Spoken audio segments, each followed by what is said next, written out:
petroleum is a mixture of different alkanes. There's some organic stuff or some aromatic stuff mixed in there. There's some sulfur and some nitrogen groups mixed in there. But for the most part, it's a whole bunch of alkanes. And petroleum refining is essentially just a glorified distillation for the most part. It's a distillation that's designed to be run continuously instead of in batch processes. So a batch process is something where you do it in batches, basically, where you have, okay, here's my pot of crude, I'm gonna boil it, and I'm gonna distill everything, and I'm gonna collect everything, and then when I'm done with that, I can do another pot of crude. A continuous process means you feed stuff into the bottom constantly, and the distillation never stops. And that's why, so that's how petroleum refineries are designed, basically to never be shut down, which is actually one of the reasons why gas gets cheaper in some parts of the year and more expensive in other parts of the year, is partly because they never want to shut these down. It costs them like $1 million to shut down a refinery for an hour and to restart it. So the idea is you never stop it. And that means that in some parts of the country where they still use heating oil to heat houses, there's a lot of places, especially on the East Coast, where furnaces are still run on heating oil, which is a lot like lamp oil, basically. And they just burn that instead of furnaces like we have, which are mostly either electric or natural gas. And so during the winter, especially on the East Coast, they need to keep these refineries running, and they're making all this heating oil, which means that they're also making all these other things like natural gas, solvents, gasoline, kerosene and jet fuel, heating oil, diesel, lubricating oil like Vaseline and grease, wax, asphalt, and tar. These are all present in crude petroleum. And basically what you do is you just separate them in these distillation columns. These distillation columns are designed to basically be where you have, it's called a column because you basically have this giant smokestack, kind of, and at the bottom you put in your crude. And then at various points, various heights, you have things at different temperatures. So the highest temperature is going to be down at the bottom, say that 200 to 400 region. And anything that condenses here goes one way in the production stream, in the manufacturing stream. And then anything that condenses in that, we call that 400, 300, 200, etc. They just keep this whole column as a gradient of temperature. And everything is just constantly condensing at whatever temperature is its natural boiling point. So it is distillation, just like you guys did this week in lab, except that it's happening constantly as opposed to having to collecting, okay, right now I'm collecting things that are condensing at 78 Celsius. And then next I'm going to collect things that condense at 100 Celsius. You just go to a different height along the column and collect all those different things based on their temperature. So it's really, really a very genius setup, and it's designed for super high throughput and to be run continuously and to never be shut down. And when you're producing extra heating oil, because it's winter and the East Coast needs their heating oil for their furnaces so people don't, die, you're also making gasoline and solvents and natural gas. And so those things all get cheaper in the winter when they have to make the heating oil so that people don't freeze to death. Brad? I always thought gasoline got cheaper in the winter because people stopped driving everywhere. There's a little bit of that, but it's more that there's a surplus of supply rather than demand goes down that much.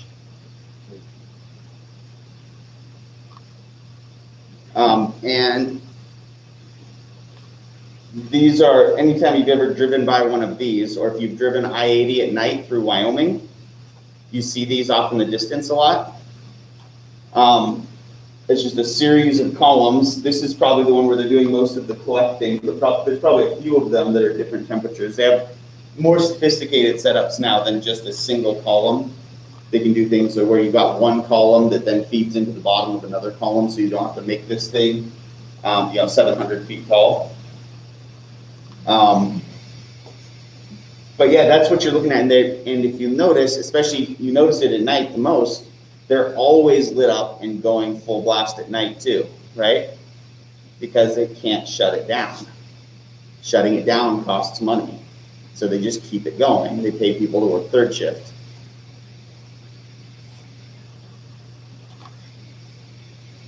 And that's basically when you first start working for a petroleum refining company, you get to work, you get your orientation, learn what the heck you're doing, and then they put you on third shift for the first 2 years that you work there, while you pay your dues. And a lot of times, natural gas is actually still so cheap, and it's a pain to store a lot of times because it boils below room temperature, right? So it's a gas at room temperature. So a lot of times they don't even bother capturing it. In a lot of these refineries, they just let it boil off out the top and they just burn it off.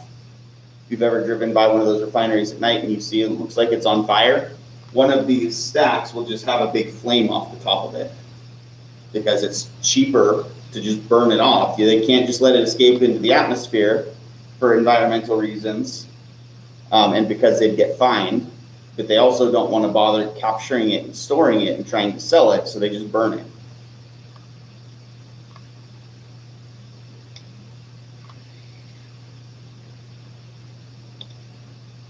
Here's just a diagram of what they look like because there are a lot of places where they've made some really, really, seems like almost nitpicky improvements here and there to get a little bit more efficiency. But these things are putting through so much petroleum every day and every year that a difference in 0.5% yield or efficiency is going to make them billions of dollars. Especially if it's something they can implement in all of their refineries.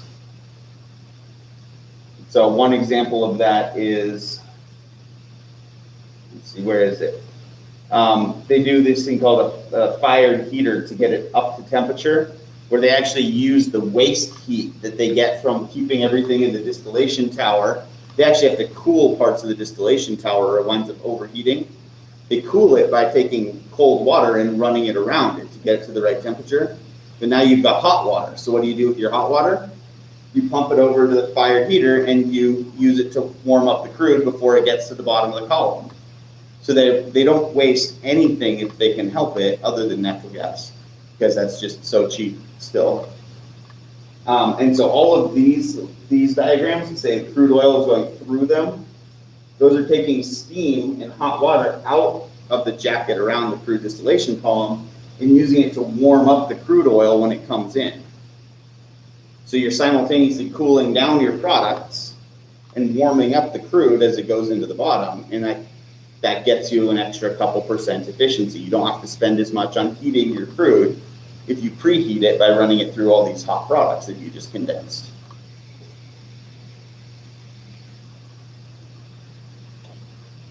All right, so I basically wanted to show you this because these alkanes, like I said, are not super useful on their own as far as chemistry goes, because chemistry, we're really interested in how things react. They don't really react, but they burn really well, and they're plentiful if you look in the right parts of the world, at least they used to be. And the number one way we use them is still basically just burn them.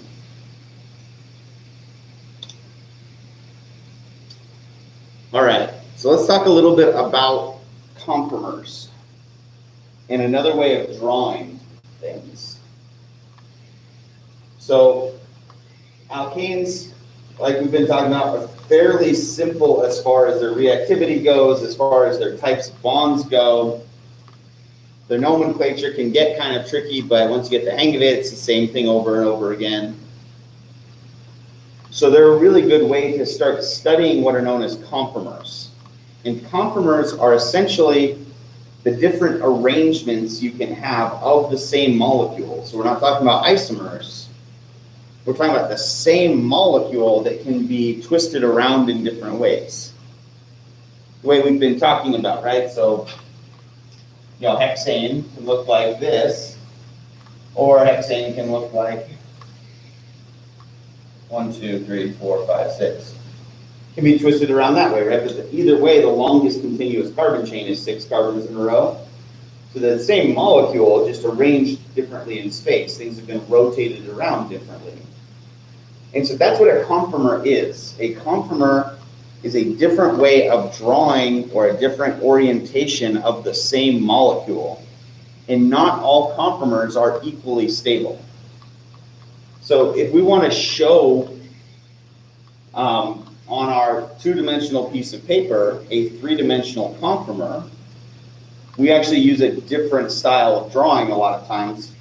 Wedge and dash is what we've been using for the most part, which works pretty well for showing three-dimensional shape. But when it comes to these conformers, what we'll find is really, really helpful is what's known as the Newman projection. I missed the opportunity here to go straight into a Seinfeld meme. Hello, Newman. You will feel like that. You will have that same hate deep in your heart for Newman, I'm sure, by the end of this that Jerry has for Wayne Knight. Essentially, it's just a way, instead of looking at it like this, where we have our main carbon chain or much of our bonds flat within the plane of the board, we're essentially taking this and rotating it 90 degrees this way, so that we're looking down this bond. Basically, we're orienting, so this is just ethane, so 2 carbons in a row. We're orienting it so that the 2 carbons are in front of each other. One is eclipsing the other. And when we do this, it actually allows us to understand why we might have different conformers, and not every conformer is the same. So for instance, if you were looking at drawing a wedge and dash of these 2 carbons in a way that is the simplest to draw, you probably would draw it something that looks like this. So the orientation is the same on both sides, right? Just for symmetry's sake, that's kind of how we normally think about things. But that means that if we take this and we rotate it so that the 2 carbons are, 1 carbon is in front of the other, these hydrogens are going to be eclipsed as well, right? They're going to be sort of overlapping in that drawing. Which means drawing it like this is not going to be as accurate as drawing it like this, where we can basically have these hydrogens not pushing on each other as much if we offset them by 30 degrees. Right, so these Newman projections are really handy for showing that, for looking at how these different things attached to the carbons are going to push on other, what we call substituents. A substituent is just something that's attached to the carbon we're talking about. So a substituent can be something like a methyl group, it can be a chlorine group, it can be basically anything that's not a hydrogen, we might refer to as a substituent.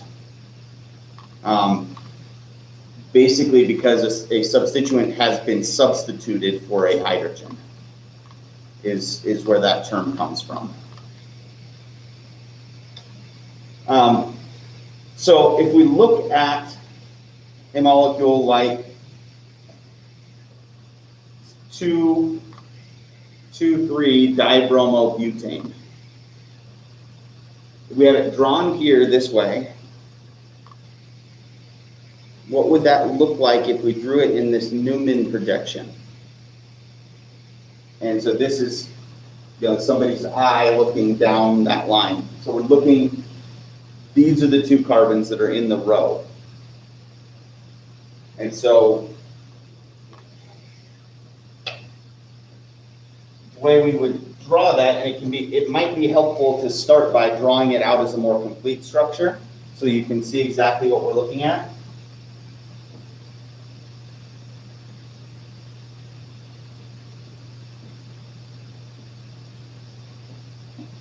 So these two carbons, carbon 2 has a methyl group attached that's flat in the plane of the board, which means it'd be straight down from the point of view of this person's eye. As a bromine that's going to be going up and to the right once we rotate it, and it means that there's a hydrogen that we didn't draw because it's just a hydrogen going into the board, right? And on this carbon, we have a bromine coming out towards us here, a hydrogen going into the board, and a methyl group in the plane of the board. So we're taking this whole thing and we're going to rotate it so that these two carbons are on top of each other. And sometimes it can be helpful to color code these, but you don't need to once you get the hang of it. Let's see. So if we make the one that's in front red,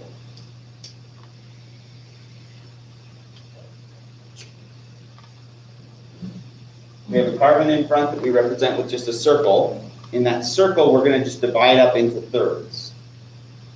The one that was straight down is going to be our methyl, and then we have something up and to the right and up and to the left.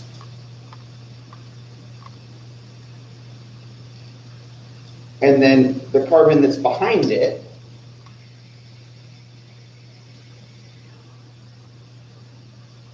basically had in the gaps there, and we don't draw the lines going all the way to the middle. That's how we indicate that these bonds that I drew in blue are going to the carbon that's behind. You can't see the carbon that's behind, so these bonds basically stop at the edge of the circle. Again, takes a little getting used to, but just like the wedges and dashes, if you squint your eye and tilt your head funny, it kind of makes sense. It kind of looks a little bit like a perspective drawing. So drawing the Newman projection, if you already have the structure drawn, it's just a matter of filling things in where they go. So if we're looking right here, the methyl group was straight down in the plane of the board, so the methyl group is straight down right here. Coming out towards us was the bromine, so if we step into the board and look down, the bromine is going to be off to our right now, right? Up and to the right. There's another Seinfeld reference in there somewhere. Back and to the left.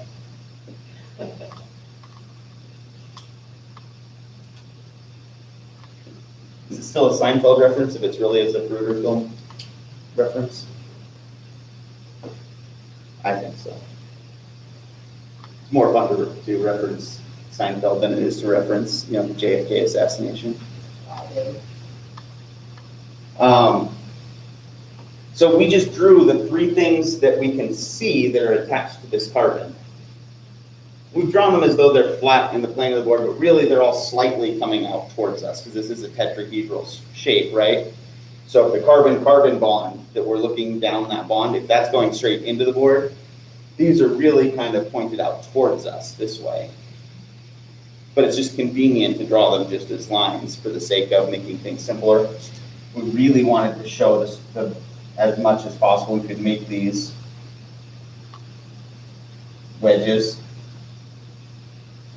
That would be as accurate as possible. You guys can see how that three-dimensionally what that would look like. Bromine up and to the right, methyl straight down, hydrogen up and to the left. What about the blue lines? What goes where? What's going to go in this top position?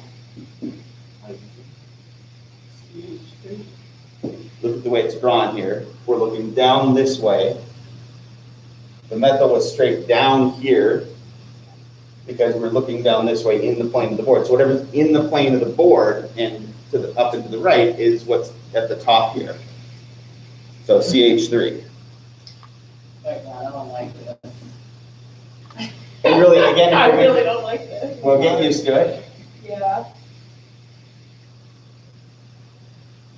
If we're showing the three-dimensional structure as much as possible, these are dashed lines going away from us because we're looking at the carbon We're looking at this carbon, but we can't see this carbon directly because it's behind carbon 2. So carbon 3 is eclipsed. So then we have two other things attached here, right? A hydrogen and a bromine. Which one goes where?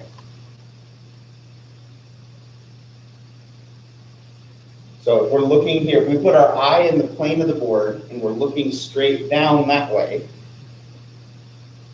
which one of these is going to be off down and to the right, and which one's down and to the left? Bromine is to the right. Bromine's going to be to the right because it's sticking out from the board, right? It's sticking out towards us. So if you start with your head straight on, if the wedges and the dashes make sense, then you can say, okay, well, my bromine's sticking out like this, right? Which means if you then take your eye and step up here and look straight down that line, the bromine is sticking off to the right. Which means whatever's going in the board is off to the left. And so it's tricky, but we have to get used to thinking about these molecules as three-dimensional objects. And that means we have to get used to being able to take them and sort of rotate the molecule or rotate yourself, your frame of reference, to visualize it in different directions. Right, and that's what these Newman projections are all about, is, okay, here's how we draw it in a skeletal structure. But if we want to see what it actually looks like in 3D, we can take the skeletal structure, and maybe this might help you, Miranda, what we're really doing is we're taking this and we're rotating the whole molecule out so that we can see it head on instead of looking at it from the side. Right, so you're drawing that eye.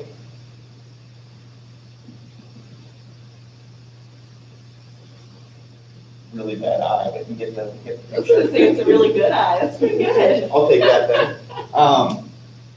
They draw it like this to indicate which direction, which bond we're supposed to be looking along, how we're supposed to sight it. But effectively, what we really did is we took this and did that with it. And it takes some practice to be able to see it.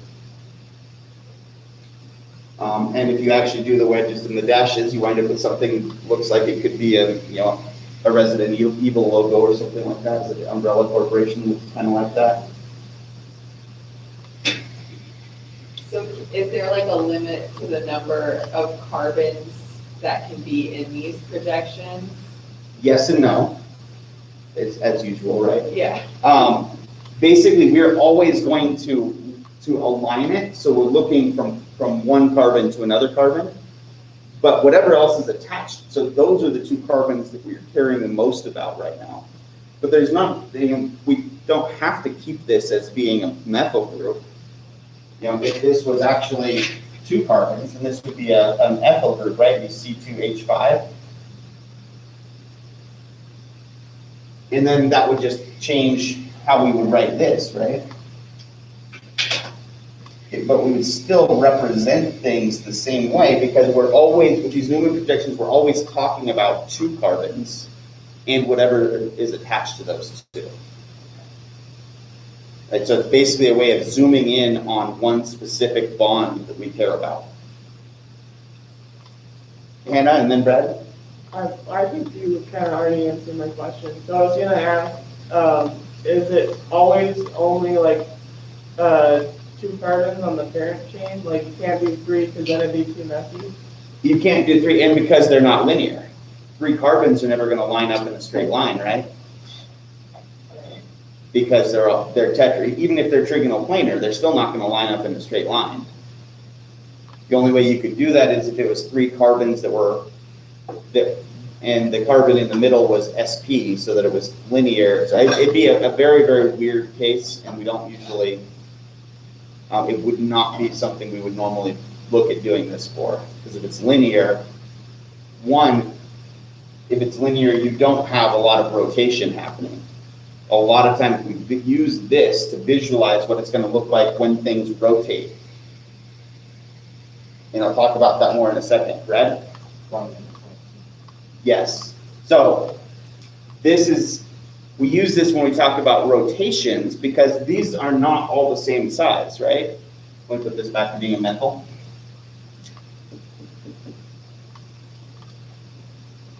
These are not all the same size. And that means that they're still going to be kind of like bumping into each other. Because these things are, some of these are bigger than others, they take up space, right? Vesper geometry was all about minimizing how much the electrons were bumping into each other, right? Well, if this bromine is, we're now down, bromine's down in the third row, right? So we've got a 4p orbital.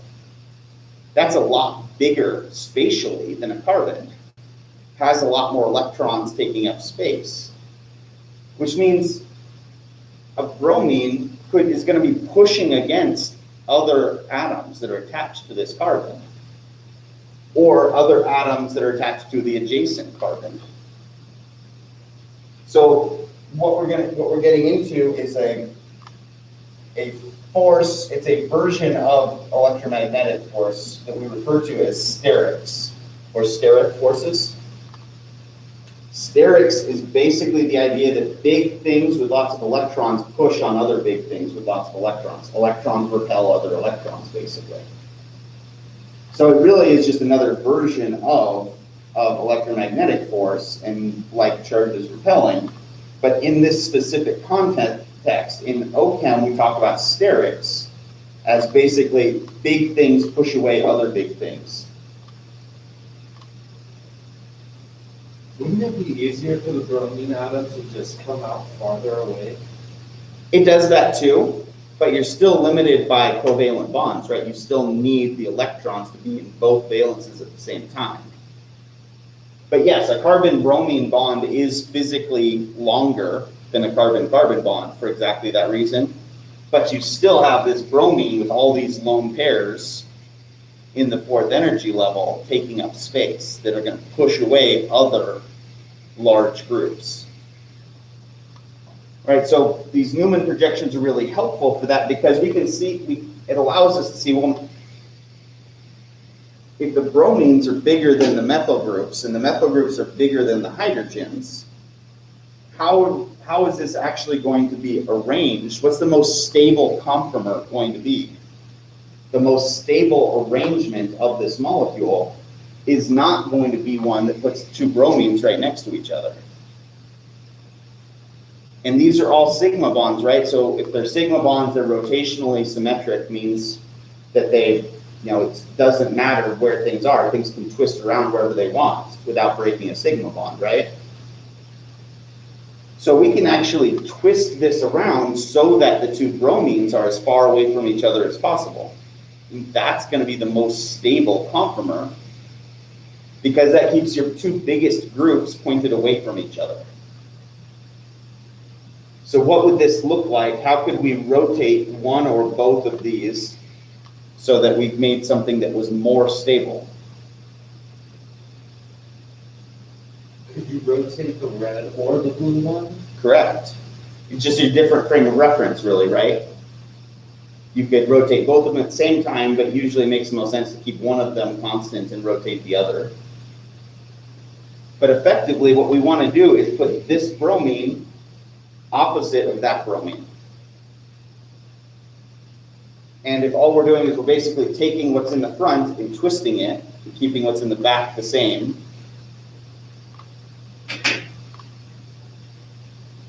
all we have to do is say, okay, well, if the bromine is going to rotate, if we're rotating the ones in the front, if we want this bromine to be opposite of that one, so let's put the bromine over there. But we can't break any of these other bonds, so we have to be careful that if the bromine goes that way, we're taking the red and rotating everything that counterclockwise. So that means that the methyl group has to go where the bromine is, and the bromine goes where the hydrogen is, and the hydrogen goes where the methyl is. So we wind up rearranging things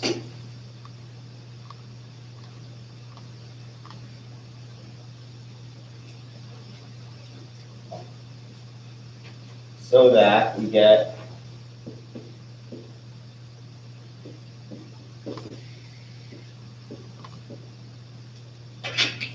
a and then everything in the back we left where it was.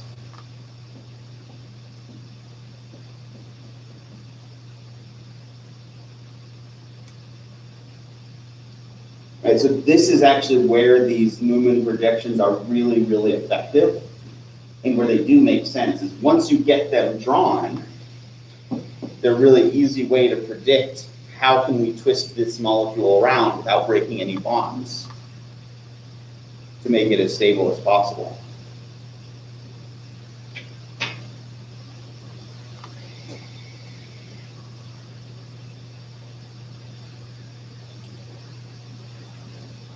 All right, but to do that, we kind of had to, if it's in this conformation right here, if we're going to take this and rotate it, then that means that there's going to be some point where this bromine basically is directly lined up with this methyl group, right? So all of these different conformers are going to have two basic states. Staggered, which is what we have here, where you basically have them alternating so that everything is sort of pushing away from each other, and you have the, your groups in the back are in the gaps that are left from your groups in the front. Or eclipsed, which is what you get when this bromine rotates over in front of the methyl. So your eclipsed states are always going to be transition states, where it's basically going from one staggered conformation to the next staggered conformation. But along the way, there's going to be this point where everything lines up and that's less stable. Yeah? Now, does this phenomenon happen spontaneously? Yes, and constantly. At room temperature, depending on how big these groups are, this is basically happening constantly at room temperature. So really, if you have this molecule, this 2,3-dibromobutane at room temperature, you really have a mixture of all the different possible conformers. But it's going to be have an equilibrium constant between the most stable state and the second most stable state. And the next stable state would be, or the other state would be if this bromine was down. Then you would have a bromine adjacent to a bromine, a methyl adjacent to a methyl, and two hydrogens adjacent to each other. Right, so you're going to have, it's basically going to give you a different equilibrium depending on what the molecule is. It's going to be based around what's the energy of these different possibilities. Because you guys remember, I'm sure you guys could do this from memory. Equilibrium constants are equal to E to the negative delta G over RT. Remember that? With loathing. Exponentials usually are tricky, right? But what this really means is that you can get an equilibrium constant for anything where you've got a difference in energy between two states, right? And at a certain temperature, you're going to get a certain equilibrium constant. So yes, to answer the question that was more in-depth than what you originally asked, this is constantly happening at all temperatures. But the higher temperatures you get, the more you kind of have all the possibilities happening at the same time. The colder you get, the more you tend to lock them into one conformation. And generally speaking, when it does get colder, it'll likely lock into the one that's the most. If you give it a chance to reach equilibrium, yes. Okay. It's most favored. Yes. So let's look at the easy ones first. Let's just look at ethane. So ethane's just C2H6, right? CH3, so we're drawing a Newman projection of that. It's just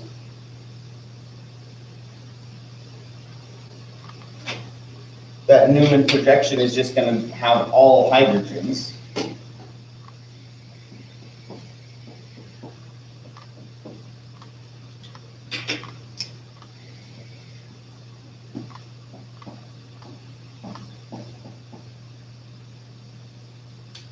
So these are all the same size now, right? So if they're all the same size, we wouldn't expect any one staggered conformation to be any more stable than any other, because they're all the same size. But we will still have, if we take the front and rotate it, there is going to be an eclipsed conformation that looks like all these hydrogens lining up with the hydrogens behind them, which is effectively going to be a transition state. Because it's going to be a high energy state that's in between two lower energy states. The staggered conformation is going to be more stable, and the eclipsed conformation is going to be less stable. And I think this is one of those times where I can actually use an absolute. Eclipsed conformations will always be a transition state. That makes me uncomfortable. At least until we get into ring structures. There we go, I saved myself. I put a qualifier on there. But it's always going to have the same general shape. The heights and how low they are, it might not always be this symmetric. Because the second one thing on the front is bigger than something next to it, then you're going to have an asymmetric potential.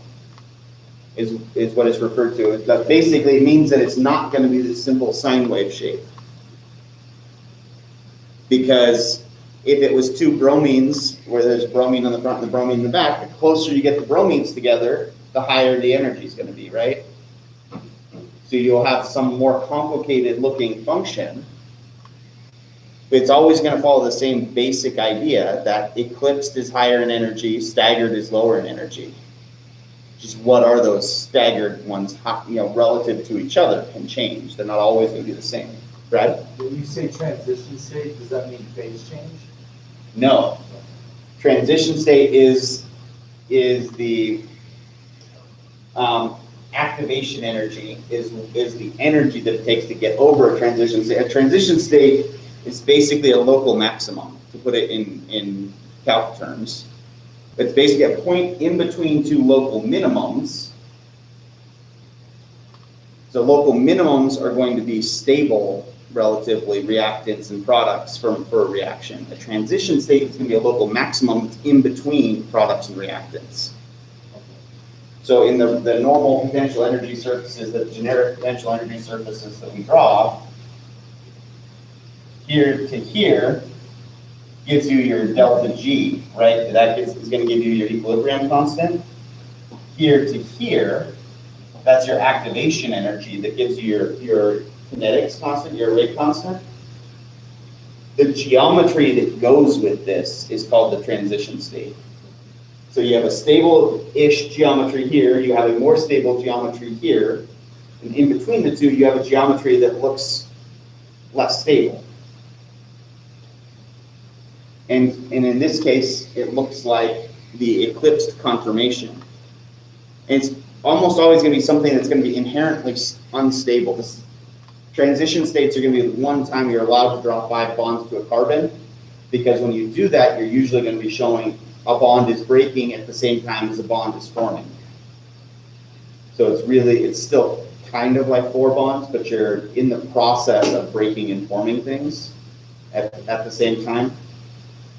From an energy standpoint, it's a lot like taking a bowling ball to the exact top of Echo Summit and setting it down right on top. Which way is it going to roll? One way or the other, right? But it's going to go downhill one way or the other.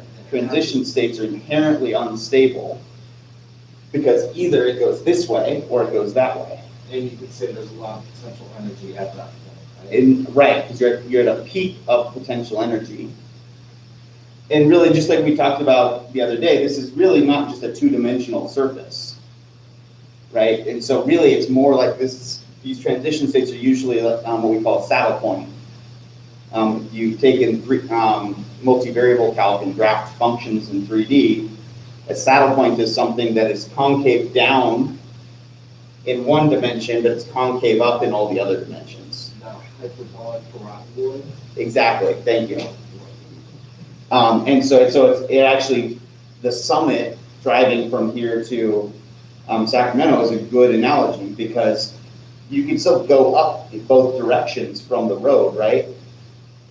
So it's a local maximum for the way the road goes, but it's a local minimum if you look at the mountains on either side. Right, so it's a lot like finding that pathway from lake level to Sacramento. You have to go through a summit to get there. And that's what a transition state is, and there's going to be certain energies associated with that transition state that are going to be what dictates the kinetics, the rate constants. Sean, maybe an elementary question here. Just to clarify with the energy, we're still talking exchange of electrons? High energy versus low energy, or not? No longer exchange, we're not breaking any bonds at this point. Okay. All we're doing right here is rotating the bonds we already have. So we don't actually even need to move electrons for it to go from one conformer to another. Okay. So it's not even truly a chemical reaction. It's just taking the molecules you already have and rearranging them into, or not even rearranging them, it's twisting them around without breaking any bonds. And this potential energy surface, so for ethane, the barrier in between the staggered conformation, when it goes through the eclipse conformation, has a barrier of 12 kilojoules per mole. And that doesn't mean anything to you because you guys don't have any context for that number, right? Well, that's a number, right? It's a pretty small number. So the frame of reference that I was always given, so when I was doing computational chemistry in grad school, a big chunk of what we did was calculating the energies of transition states, because that allows you to predict how fast a reaction would actually happen in the lab. And the rule of thumb we used was about 20 kilocalories per mole would happen pretty quickly at room temperature, which, to put that in joules, is about 85 kilojoules per mole will happen quickly at room temperature. We are well under that. So at room temperature, this is happening constantly. These things are spinning like propellers.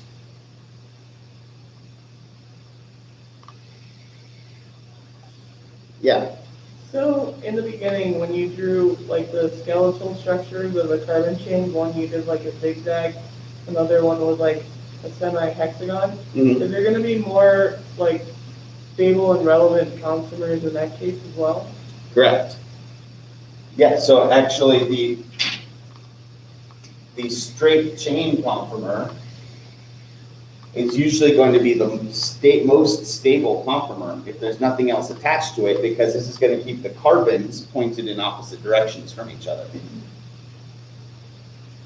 If we have other things on there, like that bromine, for instance, then it might twist around to go into a different conformer as being more stable. But yeah, any way we could, if we picture taking this and looking down between carbon 2 and carbon 3, we could take these and twist them around however we wanted.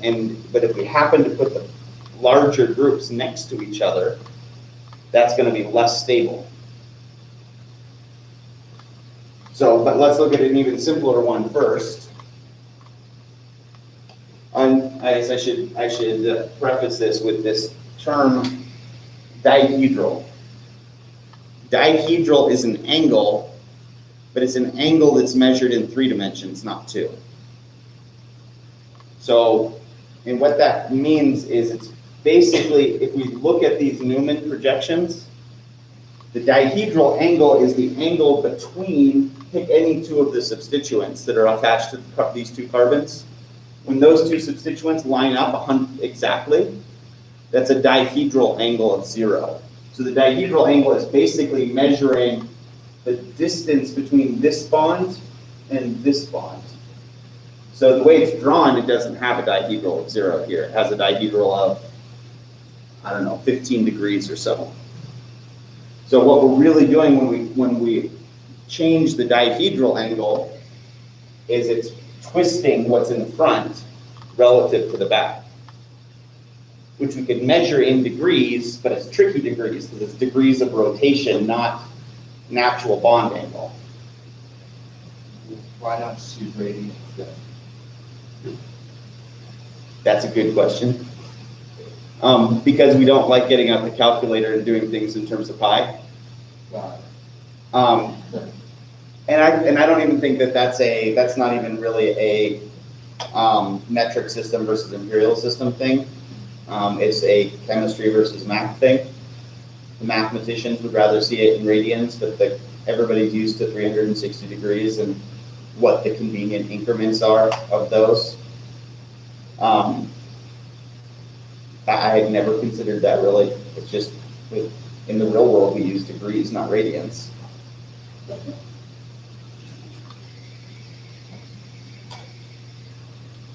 All right, so if we didn't have ethane, if it was propane instead, would we expect the barrier to be bigger or smaller?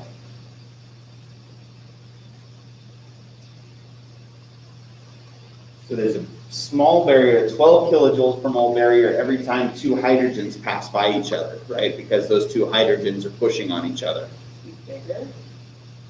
Bigger substituent, right? So if it's a bigger substituent, we would expect it to be harder to get that CH3 to rotate past the hydrogen compared to getting a hydrogen to rotate past that hydrogen.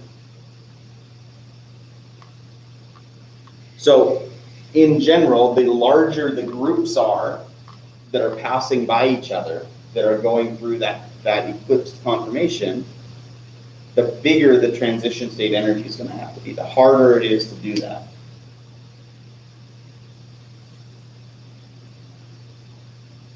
It's a little bit like asking, is it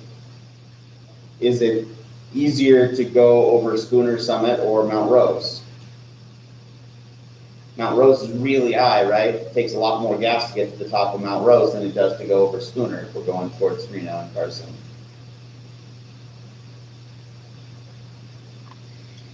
It's very convenient that we have all of these passes around here that I get to use. If I was teaching this at sea level, people would have no idea what I was talking about. Kansas or something. We joke, but there was actually I'll just tell a fun story and then we'll take a break.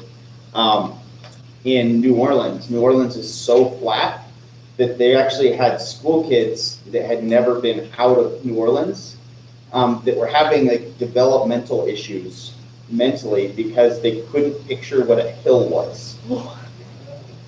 They actually had to build a park in New Orleans with a hill on it so that they could comprehend the idea that the ground wasn't flat.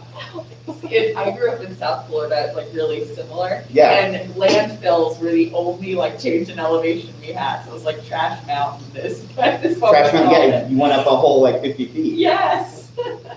Yeah, no, it's weird to us here in the mountains, but that's something that is hard for people to grasp sometimes.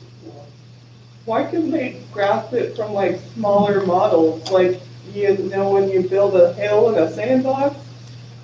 We're talking about like 5-year-olds. And so they could understand that, and they could understand buildings that had more than one story, but the idea that the ground itself would make a hill was something that, what do you mean you can do that? What do you mean that the ground is not always flat?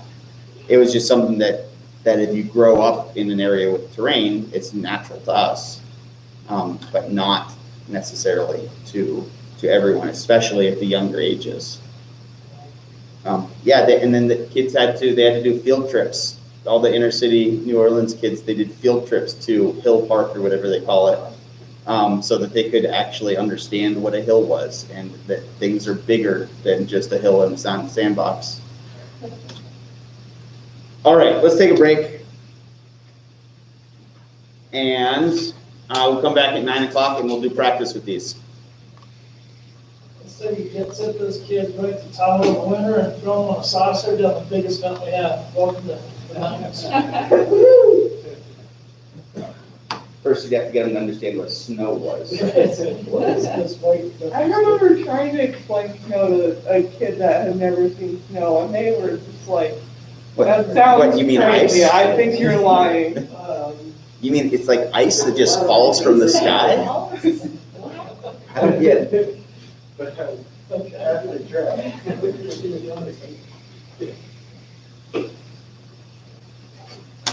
Cody, before I forget, you need to make sure you finish your payroll packet today. Yeah, that's what I. So you did your I-9, showing up, showing your birth certificate and everything. So there's the rest of that, that packet, the rest of those forms. I think most of you can just on the computer, so you can just go in the lab or you can go over to the instruction office and they can help you. And then once you do that, you can set, you can do your work plan for this year. This is my average week. These are the hours that I'm going to do. I did do that on Tuesday. Okay, with Kelsey? Yeah. Okay. So they can't input it though until you finish your payroll package. So you got that part done, that's awesome. But then they can't give you an employee ID number until you finish the payroll package. They can't actually input that work. Okay. So finish that today if you have the time. Cool. Thank you for the reminder. Yeah, no problem. I got a reminder from Laura, so Oh, cool. that helps. And Kelsey has your work plan, but she's waiting to input it until she has an EID. So everything backs up. We're not, I don't think we're supposed to let you start working until the payroll packet's all the way done so that we don't get backed up like this. But they looked the other way for us because we needed you guys working as fast as we could. I appreciate it. I'm happy to get that. Yeah. Schools, reading on some level. We're using brain. I mean, the cool thing is I'm consistently, what do we call that, precision, not accuracy? Consistently wrong. Right, wasn't that the? Yeah, you're precisely inaccurate. Yes, I got that, so, but I just haven't figured out the why yet, so that's where I think the two comes in. I do like being consistent, that's something, there's gotta be some bonus points for that. Well, the nice thing about consistency means that there's usually one flaw that you're missing, and as soon as you get that fixed, everything else should fall into place, so. Well, there, that partner. Sean, I realized I was sending you messages on Canvas and you said last year that that is not the best way to reach you. Email's better, right? The Canvas forwards to my email, so I should see those. Okay, did you, I sent in a message like the first week of the quarter that I'm out of town next week. Wasn't that last year? No, you did send, that was this year. So a lot's happened since then. I know, right? But I told Carl about it too. Okay, But like I have time, like when I'm back, I'm off on Tuesdays, so if I can like repeat the lab like in between class and. for OChem, we should be able to make that happen. Okay. Gen Chem, we try not to do that because they don't know enough to be able to leave them alone in the lab. Yeah. And we still won't leave you alone in there, but it'll be, yeah, we can probably make that happen. Okay. And then, we're just gonna keep using just the quizzes and maybe an occasional homework assignment. So if you're keeping up with Canvas. Yeah, and that's like, I'm available during like all these times. We're going back to Baltimore for a wedding, but we're also selling our house, so we need to like do some repairs and stuff. So we just went out for the whole week. Yeah. But yeah, I'm planning on We're in just Baltimore. like Canton. Okay. Yeah. My brother-in-law went to Johns Hopkins.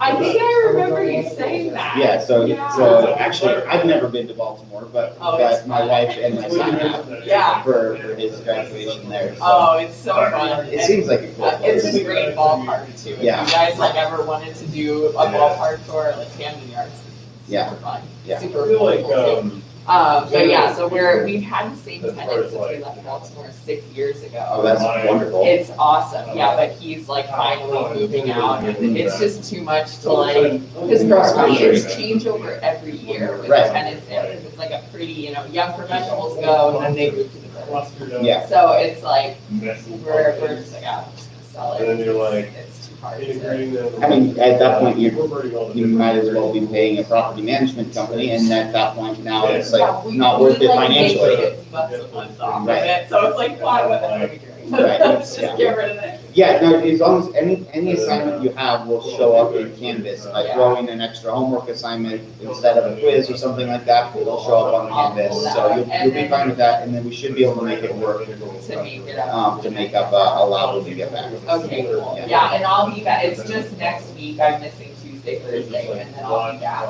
Okay. After class the following week. Yeah, shouldn't be an issue, I don't think. Cool, thank you. No problem. Trying to like send you the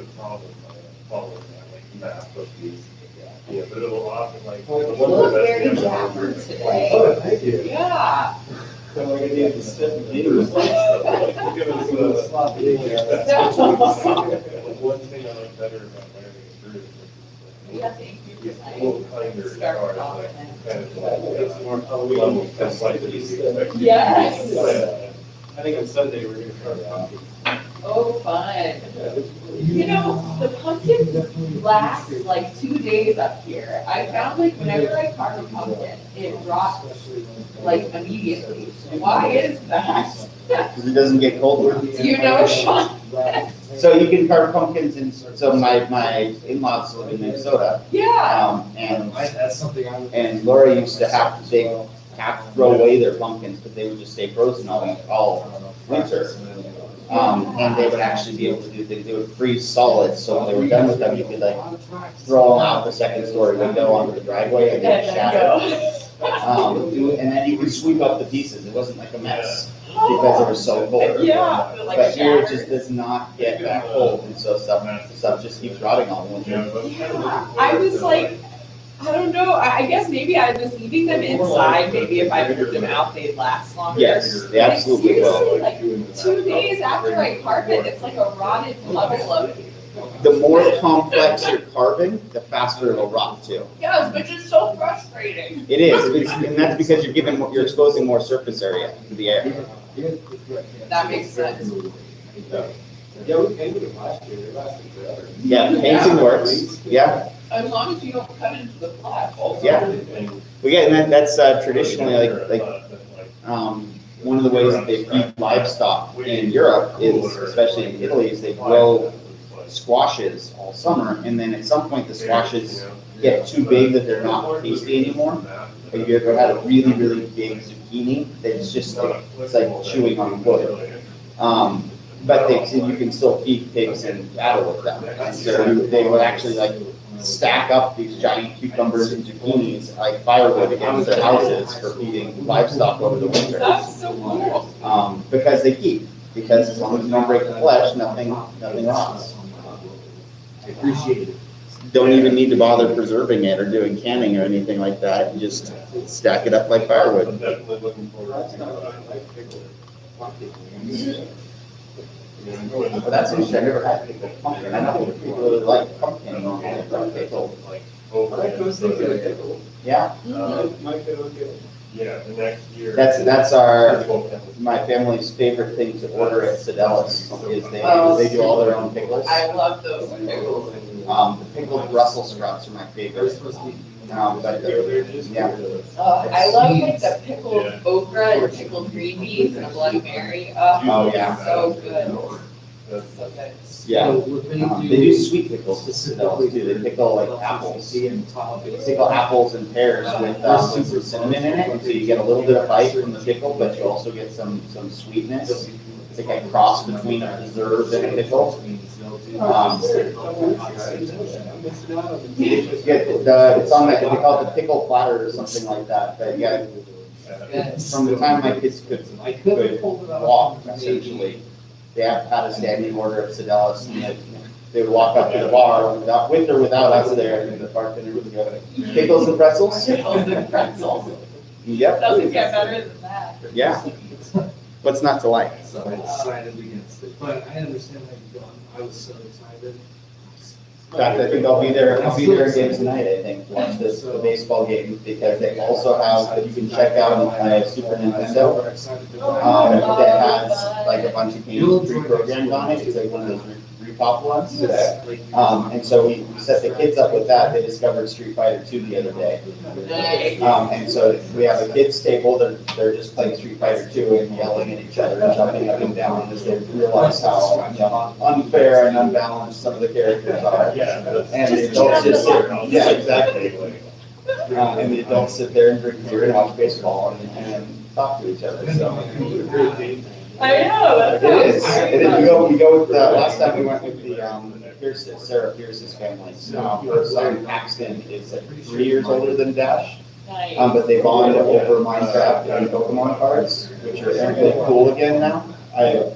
I didn't realize till my The son got to trading kindergarten. cards during the pandemic, like, went nuts. There I were like saw that. fights in Walmarts and Targets for trading cards. Yeah. Yes. It's very Yeah, abstract, um, I think so, it's very yeah, easy so they, to see places where it's fun because, in you reality. know, our kids have their friends around town now that they're in school and stuff, and we wind up running into them.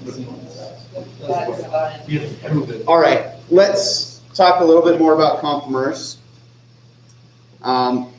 And then we will get into talking about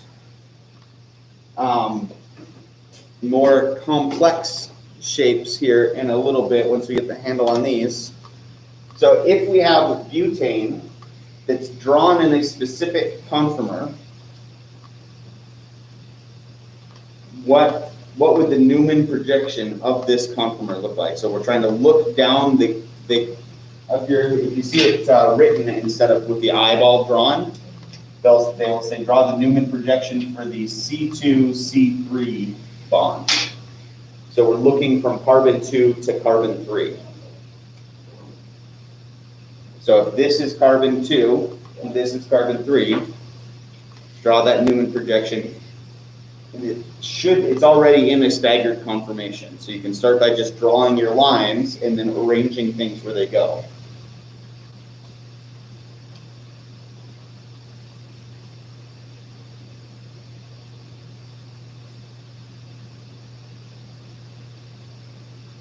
It's the same one we just had, isn't it?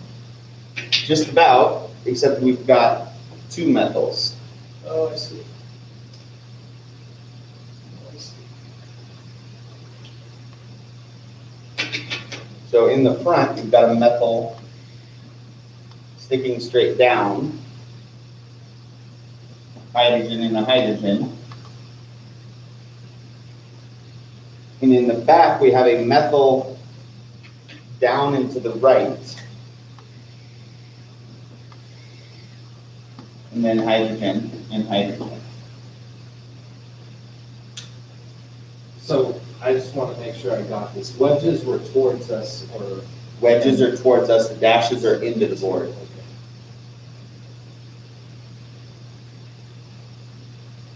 Okay. And when you know that this is the standard shape, if it is staggered, if it's not in a transition state, then you really only have 3 choices for each of them, right? And so you can use process of elimination. Right, as well, I know that, looking at this, I know that this methyl has to be the one that's straight down because it's in the plane of the board. So it's not going to be up and to the right or up and to the left. It has to be straight down. And yeah, so sort of just working backward, I know it's going to be arranged like this somehow. It's just a matter of where am I going to put the methyl in each of these. Can be helpful as you're getting used to visualizing this. So that answers the question. Draw the Newman projection for this conformer. We've done it. Is this the most stable conformer? No, what would make it the most stable conformer? If we rotated the black lines upward or the blue lines upward. Yeah. Maximize that mental. Depends on your frame of reference, right? Keep one thing constant and change the other. If we put this methyl up here and rotated the hydrogens with it, so we're rotating the black ones counterclockwise, one spot, that hydrogen is now over here, that hydrogen is now here.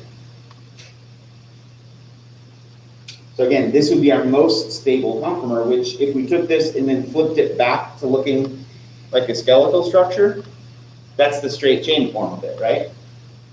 We arranged it so that these methyls were in opposite directions from each other, which means we took this and we rotated the back one counterclockwise one spot, right? We took this and we rotated it so that it twisted like this, and this methyl is now where that hydrogen was. We took it and we put it into the straight chain form. Which is kind of what we would expect, right? That keeps everything as far apart from each other as possible.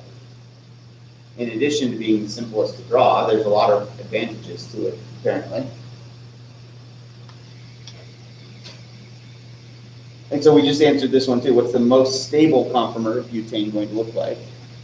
Is that rotated form, the straight chain form. If we look at the potential energy surface for butane now, it's not a simple sine wave anymore. I told you it was going to get more complex looking. It still looks kind of like a sine wave, I guess, a little bit. Maybe a sine wave on top of another sine wave. But you're going to have, as you get these two methyl groups closer together, two methyls pushing by each other is harder than a hydrogen and a methyl pushing by each other. So a hydrogen and a methyl pushing by each other gave us a barrier of 16 kilojoules per mole instead of 12. So remember when it was just hydrogens pushing by each other, that was really happening 3 times, right? Because there's 3 pairs of hydrogens that are eclipsed with each other.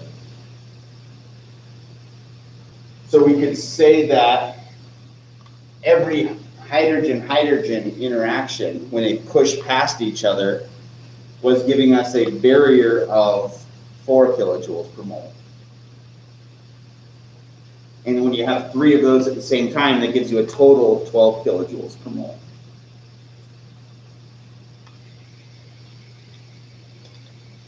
When we look at the more complicated potential energy surface, when a hydrogen is pushing past a hydrogen, like right here, that's still only 4 kilojoules per mole. But these are higher in energy. So if a hydrogen-hydrogen eclipsed form was 4 kilojoules per mole, how much is a methyl hydrogen?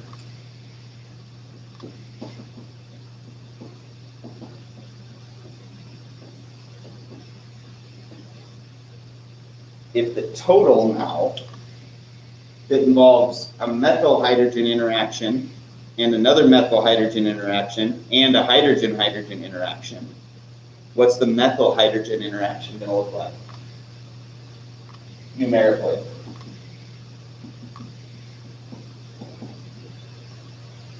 So 6. Yeah, we could do the algebra for it, right? 2x plus 4 equals 16. So x has to be 6.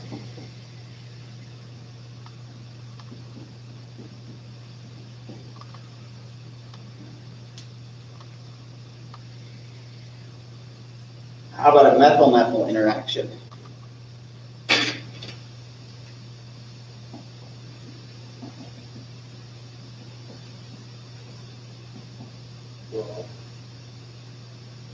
So we've got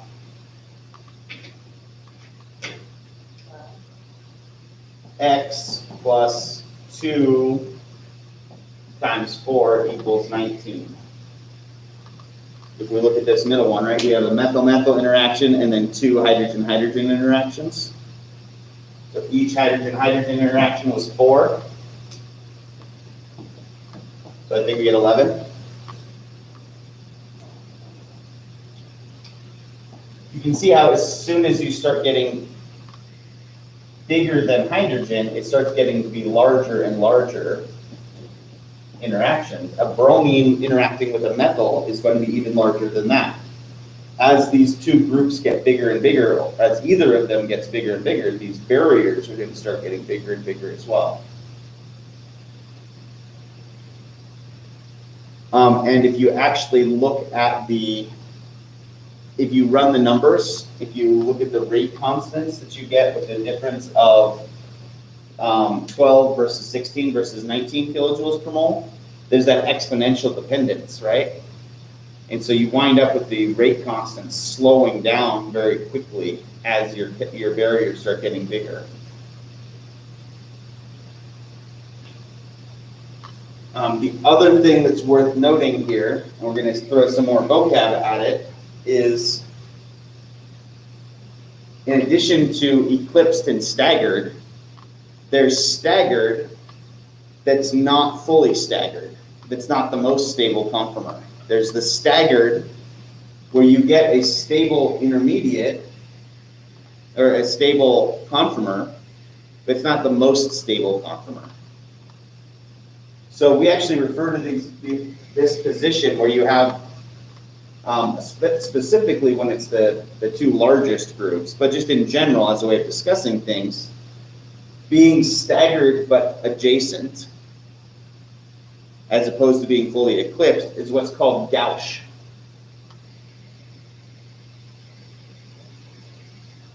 And I have no idea where that comes from. Other than maybe, I think, because that's also a term that gets used for like new money, right? New money that throws around their money too much and is not classy about it is referred to as gauche. So maybe it's when you're close but you're not quite there. Maybe that's where it comes from originally. But either of these two positions where your methyls are adjacent but not eclipsed is called gauche. And when they're staggered in opposite directions from each other, the most stable conformer, we call anti, which makes sense. Anti means opposite, right?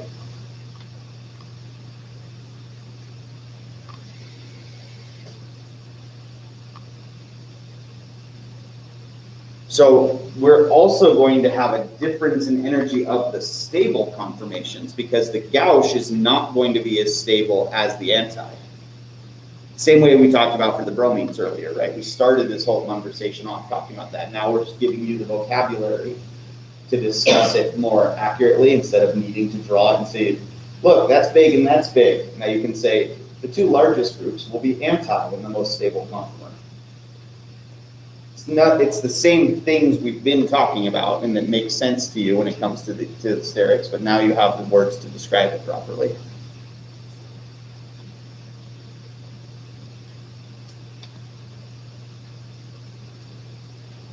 All right, here's some more practice.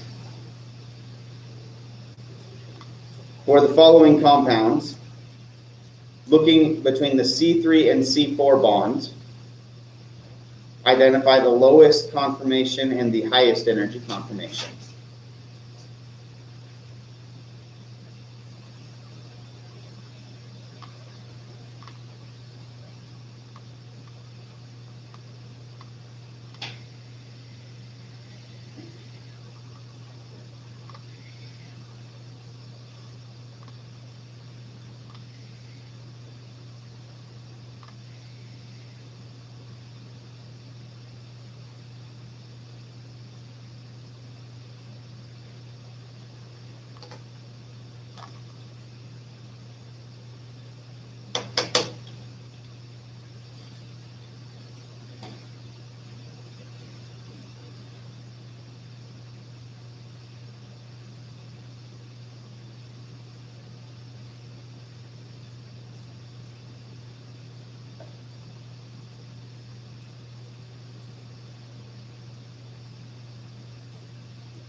So that's our C3, C4 bond, right?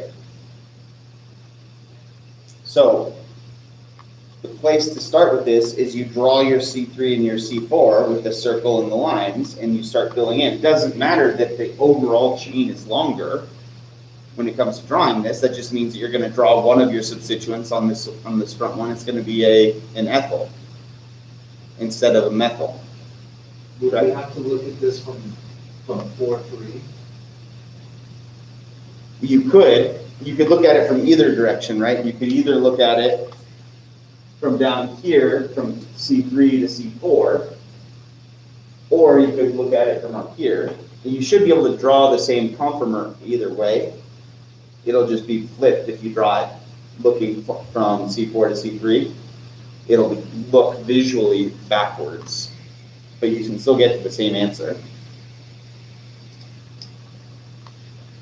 So start with this, and I'm going to draw it as though we are looking this way,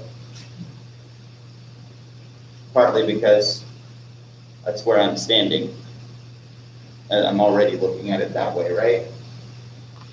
Which means I've got a line going up, and then here's my other two.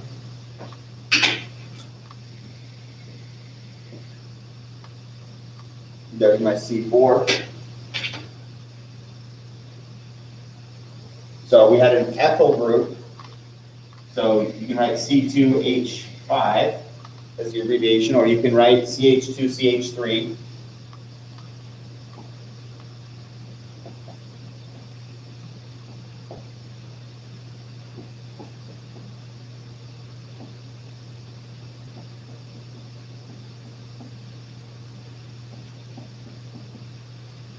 There's even a short way to do it.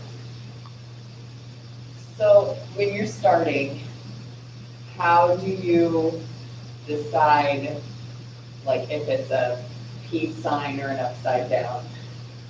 How do you make that decision? A peace sign or a V for vendetta. Yes. So if I'm looking, the way this is drawn right here, if I'm trying to look along from carbon 3 to carbon 4, two of these bonds are drawn, right? One that's going down and out, and the one that's flat is the one that I look at first. Okay. The one that's in the plane. If I was looking at it from up here, I would look at it and say, well, this carbon-carbon bond is straight down from my perspective here, right? Yeah.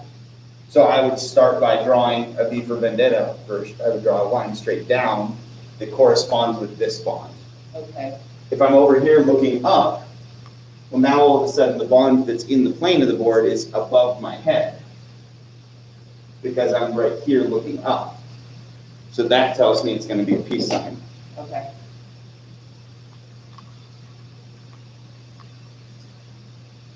And another thing that organic chemists do that chemists from all other walks of life frown upon is they invent their own atomic symbols as a way of shorthand. This is not Einsteinium, this is an ethyl group. So a lot of times as a way of saving space and making things faster, you will see ET written as an ethyl group instead of CH2, CH3. They mean the same things. You will also see capital E capital M lowercase e for a methyl, which really only saves you one character, so that one's not as important. But the ethyl gets used a lot because it saves space.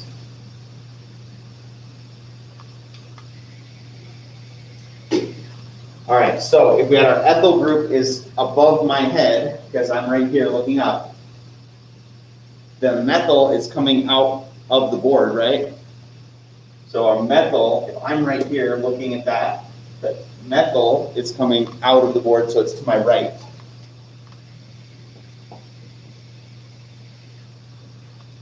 And the bond that's not drawn must be a hydrogen, and it must be behind the board.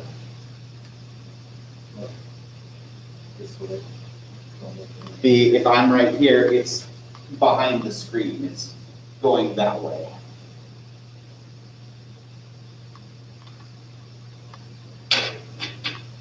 And if I'm sitting there looking up here, this has an ethyl group and two hydrogens attached, right? That's the only things attached to this carbon.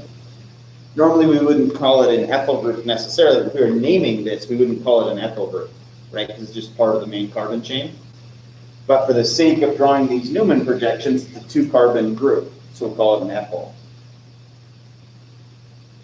And it's going straight down and behind the carbon that I'm looking at.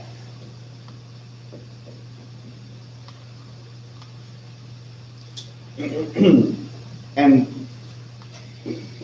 no other bonds are drawn, so they must be hydrogens, right?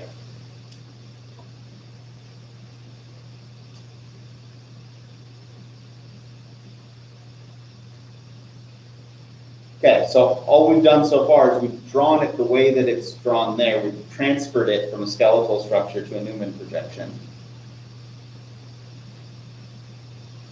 How do we answer the rest of these questions? What's the lowest energy conformation, the highest energy conformation? They're the same. I think I know what you're saying. The lowest energy conformation is this one. Yeah, because it's symmetrical with respect to The biggest ones are as far apart from each other as possible. Any other choice we have of moving our blue constituents is going to put the ethyl closer to the other ethyl group. And so this is our most stable conformation. Which also translates as lowest energy confirmation. Lowest energy and stable, I'll use those terms interchangeably, they mean the same thing.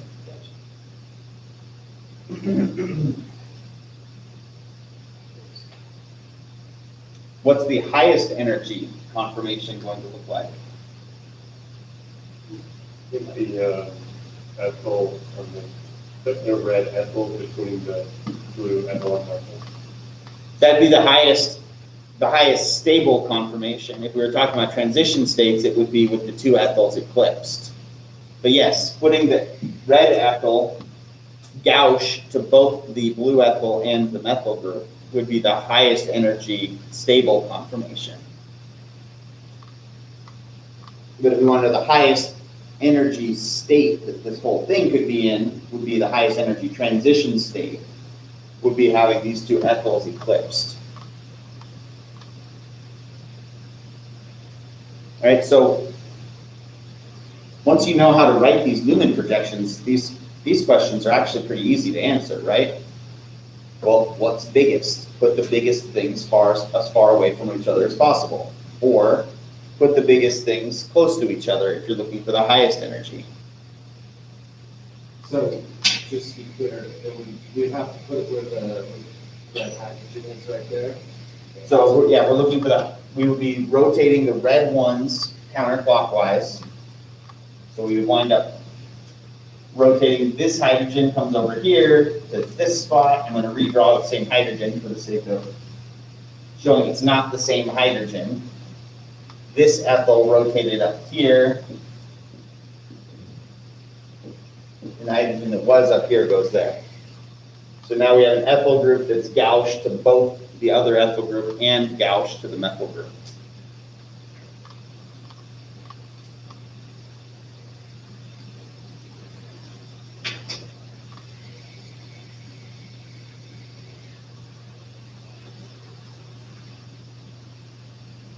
All right, we talked a little bit about cycloalkanes and strain energy the other day. Remember talking about butadiene?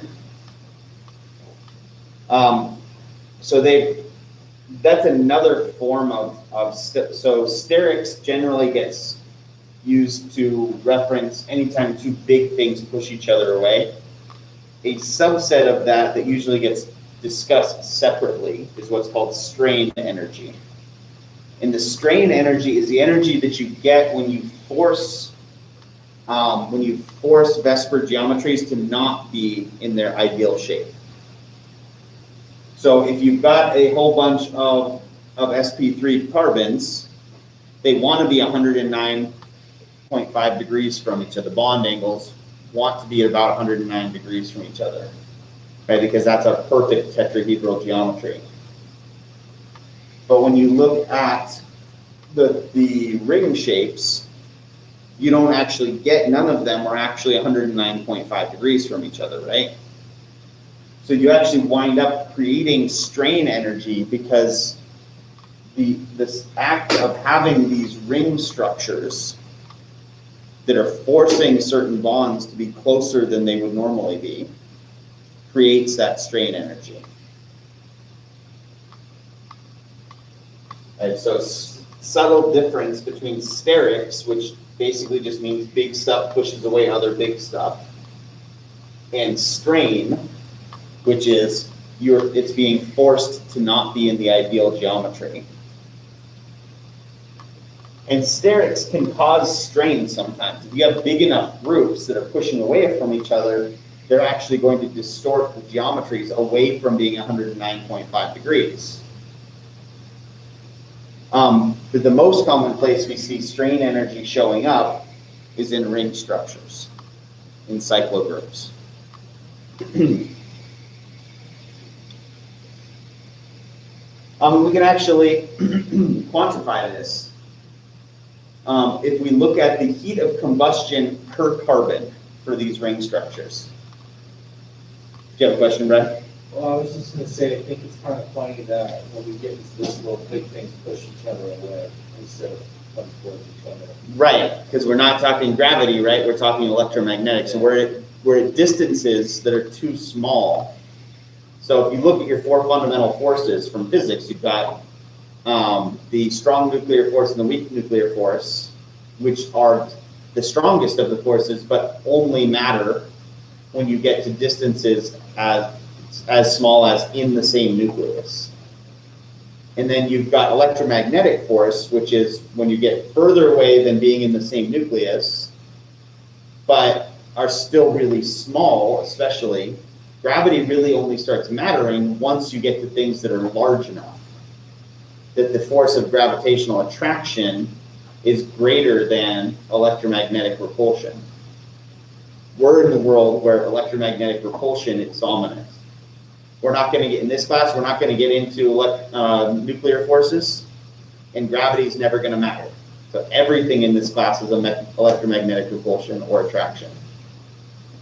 So it's a good point, and I'm glad you brought that up, and because that's going to be a common theme in OCHEM is, well, where are the charges? Follow the charges. Where's the partial charges? Where's the electron density? It's always coming back to electron density and charges, because that's the force that we care about at the scale that we're dealing with.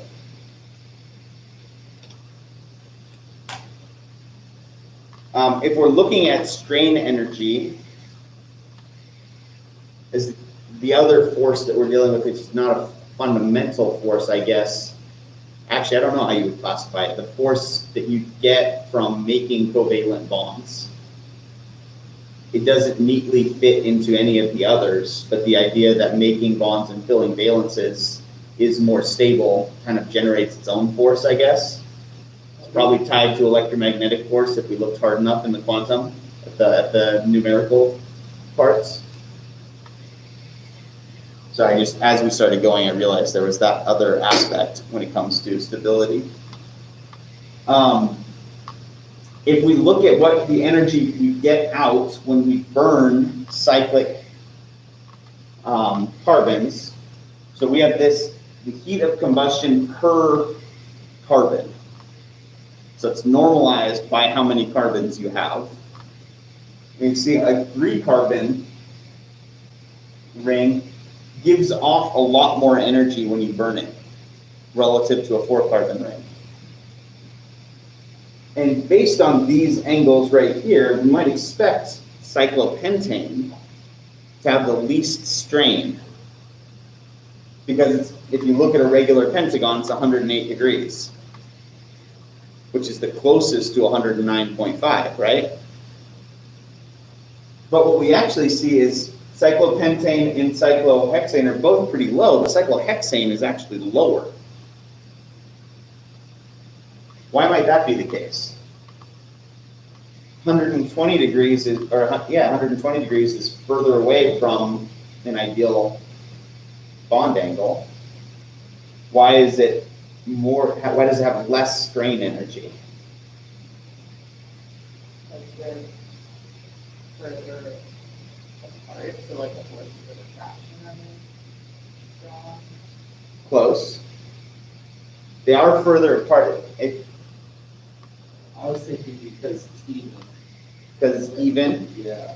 You've been taking a lot of math classes. Even numbers are good, right? Yeah. It turns out it's because we're not dealing with flat molecules. We have 3 dimensions to work in, right? So this looks like 120 degrees, but what it really gives us is the ability for this to shift into a 3-dimensional shape instead of being a regular hexagon. does cyclopentane not? Cyclopentane does, but not as well, because it's still the bonds are already too close together, even if just barely too close. So shifting into 3 dimensions doesn't get more space in between these as much. It'll help, but not as much. If you have 120 degrees to work with, now all of a sudden shifting into 3 dimensions allows them to approximately get all the way to 109.5.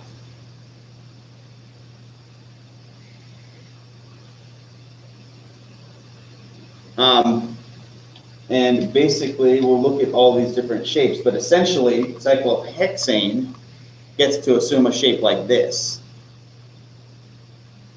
where each of these carbons can be almost exactly sp3 tetrahedral, versus cyclopentane can go into 3 dimensions, but it doesn't get quite as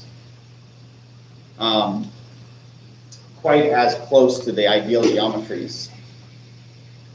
So let's look at cyclopropane first, because it's the simplest. Cyclopropane has the most angle strain, but it also has another kind of strain, and that's that strain when you get things into that eclipsed conformation. If you only have 3 carbons by definition have to be flat, right? It takes 3 points to define a plane, right? So those 3 carbons by definition have to be flat relative to each other. And that means that their hydrogens have to be close, they're stuck in close to an eclipsed conformation as well. So that's what's called torsional strain. So the angle strain is the fact that we're keeping these close to 60 when it really wants to be 109. The torsional strain is the fact that these hydrogens are stuck in an eclipsed conformation or close to it. They don't like that, right? They don't like that. They're pushing on each other. These hydrogens, even though they're small, they still have sterics that are going to be pushing on each other. They still have electron clouds that are pushing on each other. And we can actually measure, and if we look at the way that these bonds form, they don't actually get a lot of overlap between those sp3 orbitals. A sigma bond is supposed to be these sp3 orbitals directly overlapping with each other, right? But if you force them to try and be 60 degrees apart, they still push each other away enough, and so there's sort of a balancing act of, well, I need to get these orbitals close enough together so that they can overlap, and I need to keep these 2 orbitals separate from each other. And there's sort of a sweet spot where they're kind of overlapping, but not really. And they're kind of far apart from each other, but not far enough apart. And so those are the 2 reasons why you have less stability, why there's extra, what they call that strain energy, is basically the result of the fact you can't make the sigma bonds the way you want to, and you also can't keep your orbitals as far apart as you want to.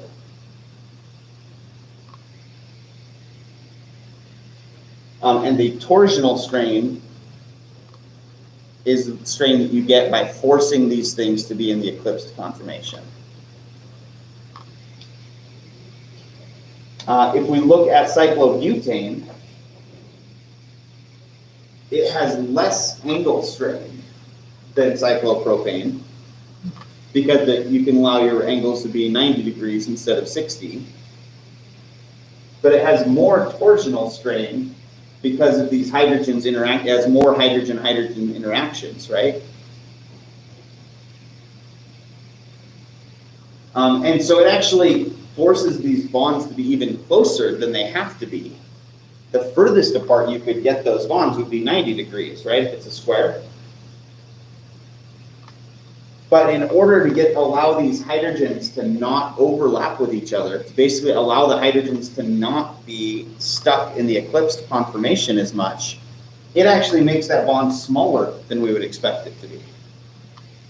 So by forcing these bonds closer together, it allows the hydrogens to be closer to an eclipse or a staggered conformation. Right? And so they call this shape as a puckered square. Is basically if you take a square and you take the 2 opposite corners of the square and you bring them closer to each other. and then while leaving the other ones there. So here's your square. Carbon there are going to stay where they are, and these two carbons come up towards each other a little bit.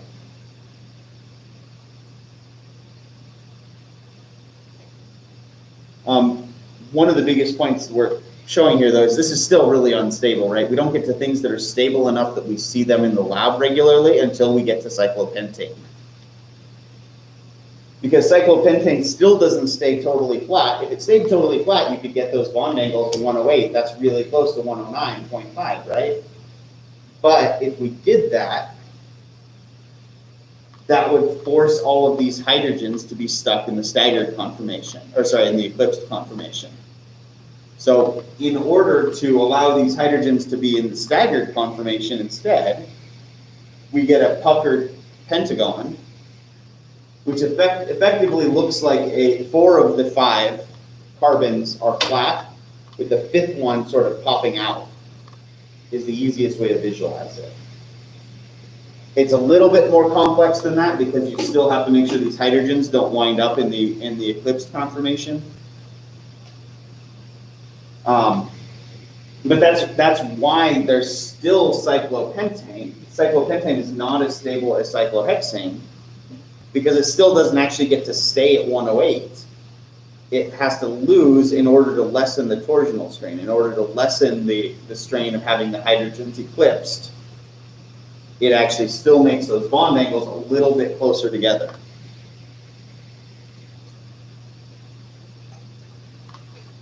And you can kind of visualize, if you look at where these hydrogens are drawn, by pulling this carbon up, instead of just having it be flat, by pulling this carbon up, it allows these two hydrogens to be staggered relative to the hydrogens on either side. So these molecules before the cyclopentane, are they more reactive because they are less stable and they want to do something about it? Correct. Which means both they have more energy to give up when they do react, and also that they will react more quickly. Because remember, thinking about these as being these overlapping parabolas, right?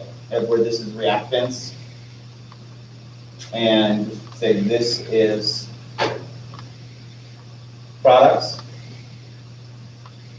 If you bring the reactants parabola up, then all of a sudden where these two parabolas intersect with each other, so just by making it less stable and kind of trying to keep it the same shape as much as possible, here to here is a smaller distance than here to here. And that's like a potential energy barrier? Exactly. So your transition state energy goes down as your reactants get less stable or as your products get more stable. So there's more energy to be given up, and the equilibrium constant will favor the products more, and it will get easier to get there. Both of those things happen as we either make reactants less stable or products more stable.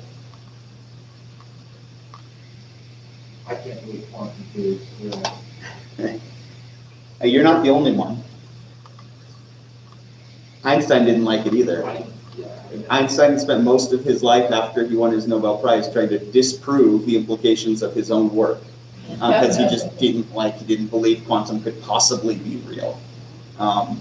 So you're in good company if you can't believe quantum is real. It's also worth noting he never did disprove it. All right, so this is actually a Newman projection of the cyclopentane. So we take this cyclopentane molecule and sort of twist it up so that we're looking from this carbon to that carbon. We get this shape. So here's the other 3 carbons in our cyclopentane. And you can see that the bonds and the dihedrals wind up being offset by just enough that you can call that, it's not fully eclipsed anyway. If we had this totally flat, these hydrogens, by definition, in order to get as far away from the carbon-carbon bonds as possible, the hydrogens would wind up being pointed at the same direction, the same angles as each other. And we'd wind up with everything being eclipsed.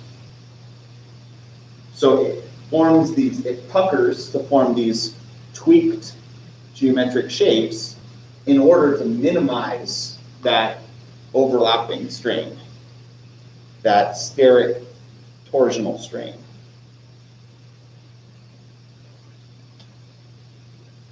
Cyclohexane, though, because we have 120 degrees, if it was flat, we'd have 120 degrees. So that allows us to make this puckered hexagon shape instead, and still not have a significant amount of ring strain, of bond angle strain. Because remember, when you make these puckered shapes, you make these angles closer together than they would be if they were stuck in 2 dimensions, right? So if the hexagon was flat, it'd be 120 degrees. By making this puckered shape, you allow these to get closer together, which is good in the case of cyclohexane. Cyclohexane is the first cyclo group that has a bond angle that's bigger than 109.5. So now all of a sudden, making this puckered shape makes it more stable because it allows these sp3 carbons to actually look like tetrahedral geometries. And by doing so, it also minimizes the torsional strain. It also allows, at the same time, for these hydrogens to be stuck in a staggered conformation as opposed to a dihedral eclipsed conformation. Right, so all of the geometry and the Newman projections and the sterics that we started with actually explain this chart. From the geometry and the idea that big electron groups push on other big electron groups, we can explain this. What's the bond angle for, what would that be? For the 12, what would that be? Ooh, if it was a flat one, if it was a dodecahedron, Yeah. I don't know. I would actually have to go back and check that. Because I'm just curious, because it looks as if it's close to the hexane. And I was just curious how close it was to the bond angle. 150, it looks like. So as you get bigger and bigger, you get more and more freedom for it to get these more and more complicated puckered shapes too. So it's not just that it's got the 150, it's that from the 150, it has enough freedom to tweak itself into just the right shape. And these others in between are still more stable than cyclobutane and cyclopropane, but they're a little bit less stable because based on the number of carbons, they can't quite get to the same really stable geometry that cyclohexane can, or that apparently cyclo, is it dodecane? Cyclododecane? Sounds like an extinct animal. All right, so cyclohexane being the most stable of these and also having a number of carbons that we can really wrap our heads around winds up being a very well studied, and it's a good model molecule in terms of it's a really good way to understand some of these forces that we're going to be talking about.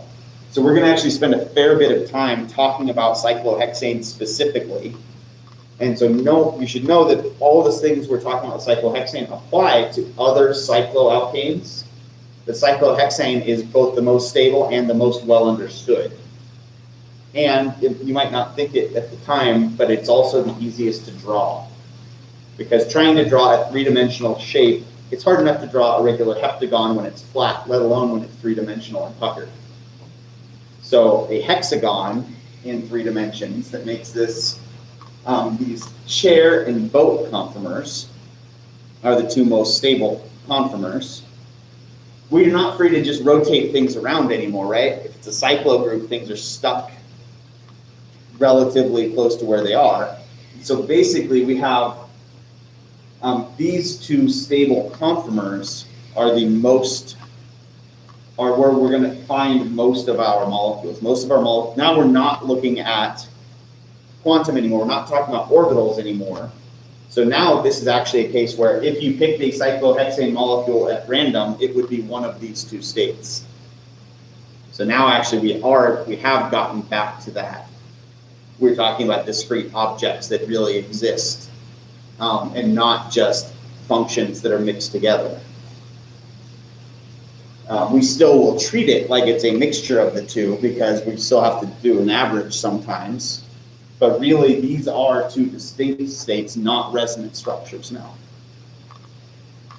Right, so with the last 2 minutes that we have here, I will remind you that when we're drawing two different possibilities, if they're resonant structures, you use different arrows than if they're different conformers. We're drawing different conformers.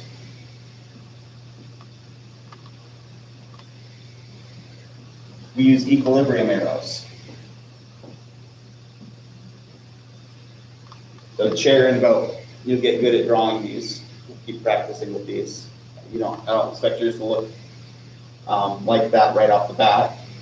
So that would be like the side view of these. That would be the side view of these. I find it easier to draw these parallel to each other and flat. So I take this chair conformation and I sit it up. It's not the lazy boy conformation. It's the kitchen chair conformation. Equilibrium arrows for different conformers. For different resonance structures, you use resonance arrows. So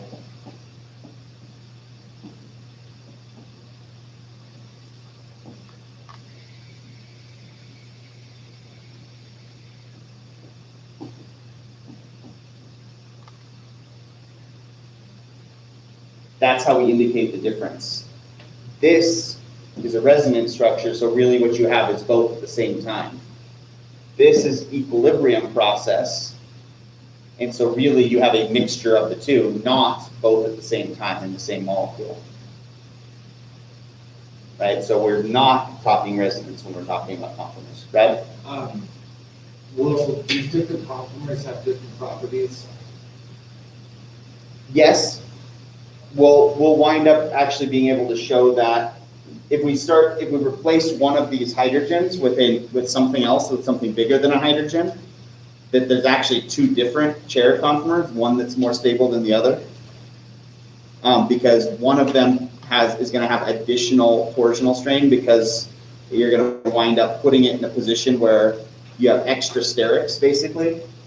For instance, like basically this hydrogen is pointed in the same direction as these two, right? So if you replace this hydrogen with something big and bulky, like a bromine, it pushes on those, and that's unfavorable. But if it's in that position, it's pointed away from everything else. So we're actually going to talk about axial versus equatorial, and how, are they pointing the same way versus other ways, and how that affects the stability, and which conformer we're likely to see the most in a mixture. All right, and for once, I'm right on time. And we will pick back up here on Tuesday. Hey, Brad, can I take a picture of the lab data and go down 15 minutes after class. Tuesday?